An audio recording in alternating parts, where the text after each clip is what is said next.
It's a part of the pre-operation plan. Yes, sir. Sabi, entering party. To secure muna ng occupant. Wala pa yung searching party doon, Your Honor. Well, the situation calls that we have to take advantage of the element of surprise. What you have seen, what the Mrs. Nelly Barrios stated that nag-search na daw ng walang sinakitang search warrant and may pumasok sa taas. Part yun, sir, ng clearing operation.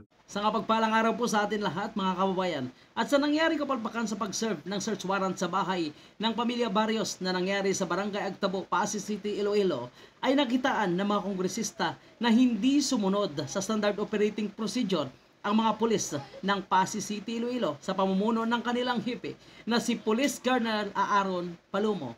Ngunit ang hindi matanggap ng ilang kongresista po natin ay lumalabas sa pagdinig na kinukonsinti pa ng matataas na opisyal ng Region 6 sa pamumuno ni Sidney Villaflor itong kapalpakan ng kanyang tauhan at nanindigan na tama ang kanilang ginawa dahil ito umano ang tinatawag na element of surprise dahil isa umanong miyembro ng Philippine Army itong si Jeffrey Barrios na ang kanilang suspect. At dito umano kailangan nila ito gawin na pasukin muna ang bahay bago pabasahin ang search warrant. Yan ang nakitang mali ni Congressman Akop. At pinangaralan sila kung ano ang tamang proseso. Ngunit itong si Police Colonel Aaron Palumo ay nanindigan na tama ang kanyang ginawa. Hindi niya matanggap na may mali sila sa kanilang ginawang operating procedure. Be asking muna yung sa side ng PNP, si Lieutenant Colonel Aaron D. Palomo, Chief of Police ng Pasig City Police Station. Hindi na recognize si Piskal. Andito ba si Piskal? Yes, sir. Andiyan si Piskal. Piskal, dito po kayo. Attorney Haji Rotgar Hidlaw, you are also acknowledged, no? So, ano na to lahat na take ng oath na lahat, ano? Okay, lahat naman nag-take na po ng oath, no? So, let's proceed. Siguro po, i-ano po natin yung Chief of Police ng Pasig to tell us the whole narrative nung pangyayari dito po sa case na to. At after that, we will be asking yung mga invited nating resource speakers as well sa kabilang side. Sige, go ahead, sir. Thank you, Mr. Chair. Once again, good afternoon po. Magandang hapon po sa ating mga members ng committee at sa lahat po ng sa family Barrios. Sa lahat po sa ating media, magandang hapon po. Let me, Mr. Chair, discuss in chronological accounts of the incident that related to the implementation of the search warrant in the House of Brothers Neptali and Jeffrey Barrios. Mr. Chair, and for the information of the body, the application of the search warrant, nag-umpisa po ito nung may nangyaring strafing incident sa katabing bayan po ng mga syudad ng Pasig City, doon sa bayan po ng San Enrique, Iloilo po. Noong July 30 at about 2:20 o'clock po ng umaga. Doon po ay mayroong stopping incident na nangyari sa bahay ni na Lidley Gonzales E. Alarba, Brian Gonzales, Melinda Alarba, Lawrence Gonzales Pareño, and J. Paturara E. Alarba ng Barangay Braulan, San Enrique, Iloilo po. Dahil doon po sa stopping incident na po ay na-recover po doon sa crime scene ang 15 na fired cartridge cases ng caliber 5.56 mm. Kasama doon po sa nakita ay 4 po na unfired cartridges ng caliber 5.56 mm na green tip. Kasama din po ang isang cartridge ng caliber 5.56 non-green tip. At din po nakasama sa na-recover ng kapulisan ng San Enrique Police Station ay isang unit ng .45 caliber pistol na Taurus made in Brazil with serial number NFS 19885 with magazine loaded with 8 live ammunitions. Kasama din po sa na-recover ay isang unit ng M26 fragmentation hand grenade without primary ring, at isang unit ng M26 fragmentation hand grenade without primary pin po.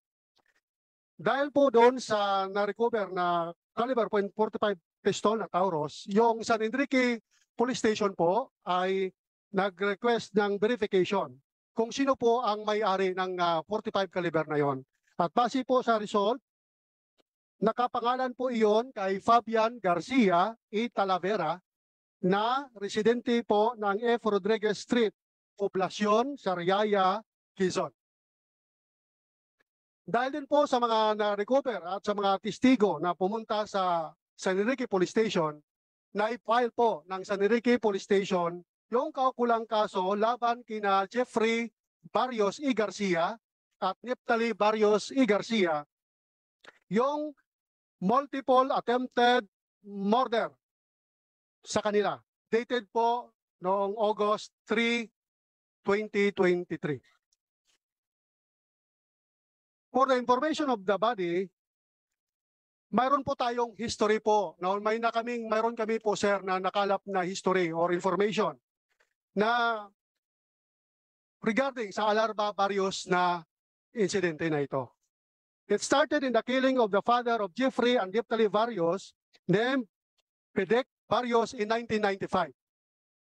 And the suspect was Mr. Godofredo Alarba Jr. of Barangay Braulan. Mr. Chair, kung parang mayroon kayong picture dito, yung address po ng Braulan na nung na-strapping, at saka yung address ng bahay nitong mga alleged suspect po ay magkatabi lang iyo po. Kung pupunta po kami sa bayan ng Barangay Agtabo, dadaan muna po kami sa bayan ng San Enrique. Okay. So, nung October 30, yung August 30, no, ng alas 6:30 po ng umaga, si Mr. Godofredo Alarba Sr. ay 76 taong gulang na po siya, was killed in Barangay Braulan, San Enrique, while grazing po ng kanyang kalabaw. And based on the information of the San Enrique, one of the alleged suspects there in the killing of Mr. Godofredo Alarba Sr. was Jeffrey Barrios, but no witness had came out, no, para po may file yung kaso. Noong July 30, 2023, the house of Godofredo Alarba Jr. was trapped by using a 5.56 caliber rifle, and subsequently the throwing of 2 hand grenades of fragmentation hand grenade, which might cause the death of all the occupants there. Yung mga biktima po na naipile ng San Enrique po, Mr. Chair, but luckily po, no, it did not explode yung hand grenade. For the information of the body also, Mr. Chair, yung pangalan po ng nanay ng Barrios family ay si Juliet Garcia Barrios. Widow po siya, yung husband niya allegedly killed by Godofredo Alarba Jr. of Barangay Braulan, San Enrique, Iloilo.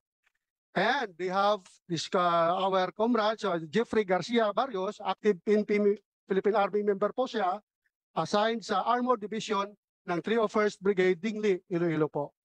The background investigation based on the intelligence PNCO nung dati na sir na retired na handed down po sa aking intelligence officer ay tinurn down po yung background investigation ni Sir Jeffrey Barrios during nang apply sa pag-army po. Dahil po yung alleged affiliation niya sa Palma Cordero Organized Crime Group operating in the 4th and 5th District of the province of Iloilo, noon po yung nag-apply pa. Tinordan po ng PASI PNP po. Mayroon din siyang kapatid na itong subject din ng search natin, Mr. Chair. Si Neptali Garcia Barrios ay isang farmer, allegedly a member of the organized crime group kidnap for ransom and robbery group operating in Central Luzon. Was arrested by the PASI PNP, Mr. Chair, and San Enrique PNP on March 17, 2018 at around 5:45 in the morning for the crime of homicide, docketed under criminal case number 3016, Pasig City, signed by Honorable Judge Nilo P. Pamunag, but the case was archived, Mr. Chair. Archived. Yes, sir. They have also the brother of this, which is named Ricky Garcia Barrios, Mr. Chair, leader of Barrios Garcia Group or Ilonggo Group, operating in Central Luzon, who was arrested last March 2022 and presently detained at Metro Manila District Jail, Bikutan, Taguig City for the crime of robbery in band and also involved in Laguna shootout killing last April 2018, Mr. Chair. Killing one female police officer during the operation and 5 members, there are 5 members killed during the operation. And they are wearing the PNP fictionalized service uniform or FSU uniform namin, Sir Chair, yung kulay green namin, camouflage namin. Na was tagged as leader and member of, dahil doon, Sir, Mr. Chair, isa sa mga namatay po doon ay si Gerson Pamunag E. Palmares na residente po ng Barangay Agtabo, Pasig City, where yung mga suspects natin ay naka-reside din po. At isa din po sa namatay sa doong nangyaring shootout na yon ay isang former barangay kagawad ng Barangay Dakal, San Enrique na si Simplicio Parino, Mr. Chair. At panglima, Mr. Chair, mayroon silang kapatid na si Lalaine Garcia Barrios na base sa record natin at sa information, isa din po sa nakasama doon sa shootout na yon, member siya ng Barrios Garcia Group, Ilonggo Group, who act as lookout during the abduction of Ronaldo de Guzman Argelias at his house in Candelaria, Quezon in April 2018.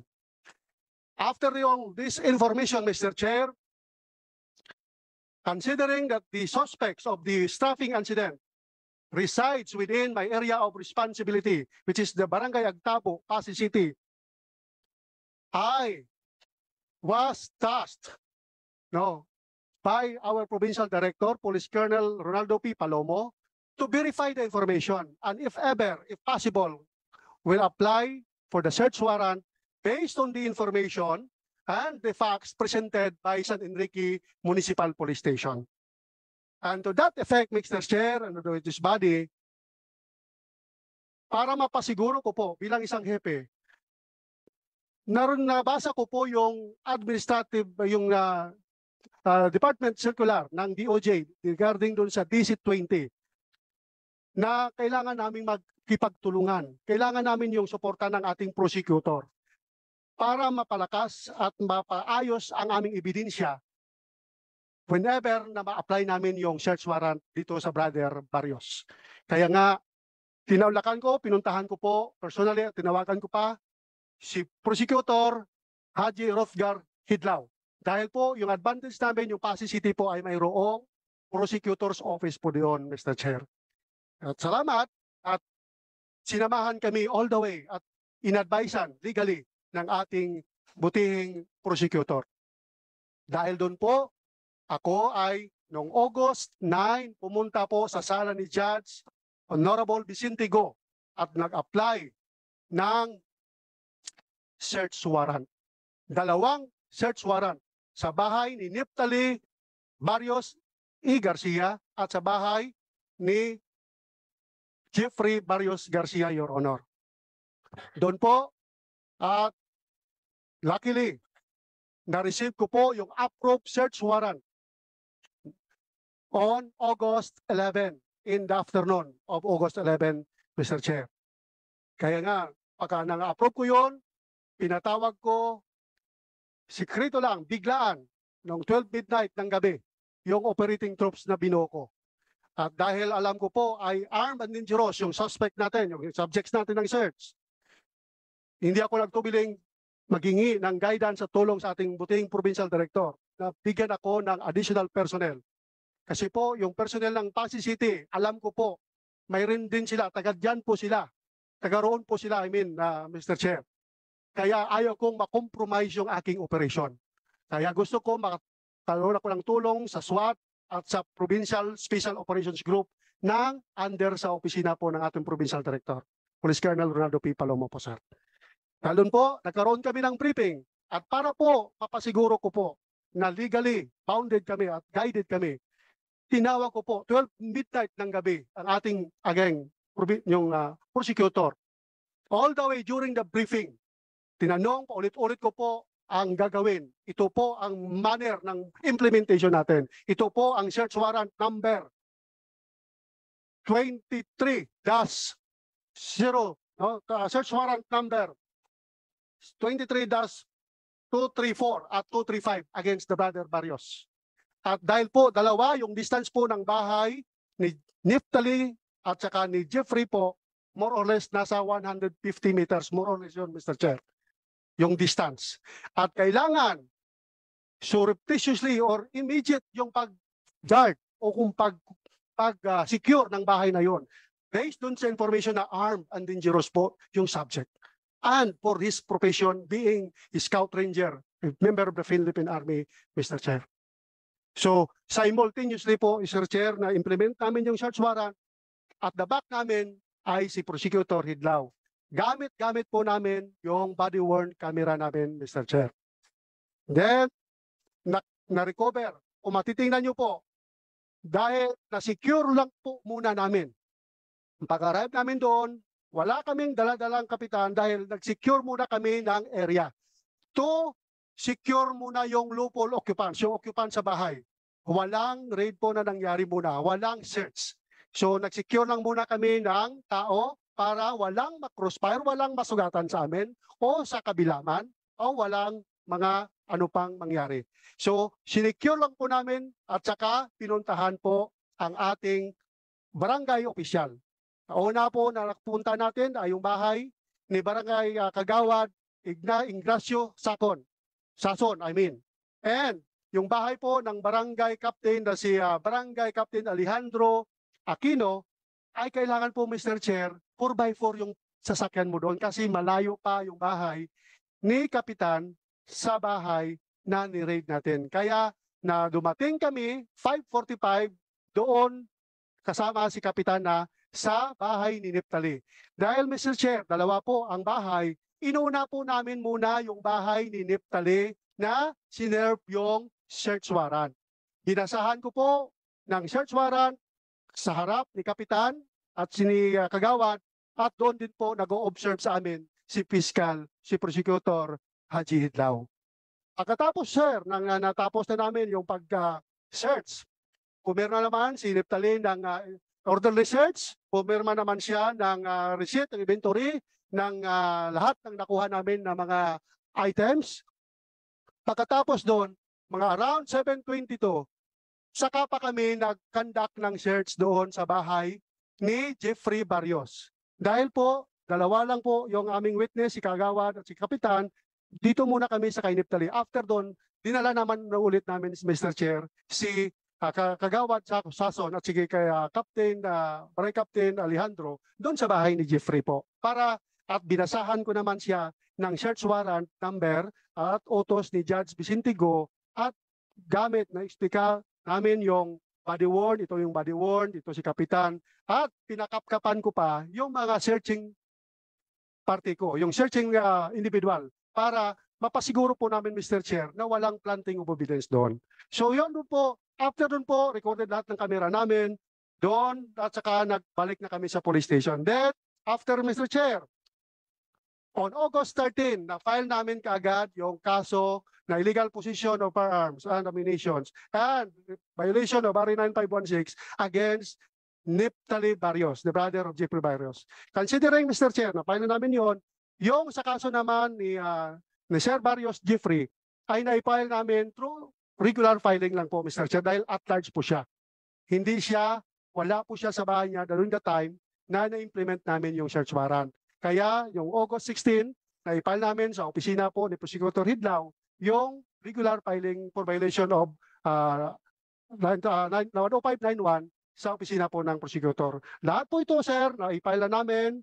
Nagpirma po ang asawa ni Sir Jeffrey ng inventory receipt at saka orderly search in the presence ng ating mga kapitan. So, sir, respectfully praying for your yung account bilang actual po na COP na nag-lead po ng implementation ng search warrant na initiate sa atin ni Honorable Judge Vicente Go, sir. Thank you, Mr. Chair, and once again, good afternoon. Okay, maraming salamat, Colonel Palomo. So in other words, yung procedure for security purposes yung pagpapaakyat doon sa itaas ng inyong member. Member Yes. siguro yun, no? Yes, sir. Pero naka-civilian Interim siya. party. Interim It's a party part ko. of the pre-operation plan. Yes, sir. A procedure to have to secure the place, and was that a police personnel who went upstairs? Yes, Your Honor. Doon sa sabi kong mayroon tayong sinasabi interim party to secure muna ng occupant. Wala pa yung searching party doon, Your Honor. Yung purpose to yon ay may check kung may tao sa taas. Pagkatapos, kung makikita mo sigaw na ako kaagad, wala ng tao, clear, baba na, secure the area. Thank you, Mr. Chair. Well, the situation calls that we have to take advantage of the element of surprise, because we are assuming that the target personality inside is armed and dangerous. And what you have seen, what the Mrs. Nelly Barrios stated that nag-search na daw ng walang pinakitang search warrant and may pumasok sa taas. Part yun, sir, ng clearing operation pa. Kasi